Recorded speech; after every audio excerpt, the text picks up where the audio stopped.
Labą dieną, žiūrėkite, ką aš turiu. Tai yra pats naujausias Pulsaro gaminys, kurį net ir rinkoje dar nėra, bet parodose ir Yvoje mes turėjom galimybę jį apžiūrėti ir dabar Outdoor Riga 2025 galim apžiūrėti Pulsar Oryxas.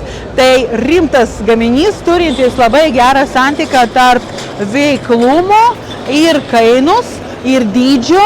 Jis pakankamai mažas, reljefiniai mygtukai, tolimatis, balistinis skaičiuoklis ir jis automatiškai matuoja apšvietimą ir jums nereikia keisti apšvietimą, jis rodo atitinkamai šviesesnį arba tamsesnį vaizdą ir ryškumo pritaikymas yra čia, ir mygtukai yra patogi, ir video yra, žodžiu, fantastinis gaminys, bet dar laukiam jo išleidimo. Ir aišku, galima įsigyti visus kitus Pulsaro gaminius internete ir pas mus pažiūrėti vaizdo įrašus ir testinių medžioklio įrašus. Būkime kartu ir pasidalinkite video.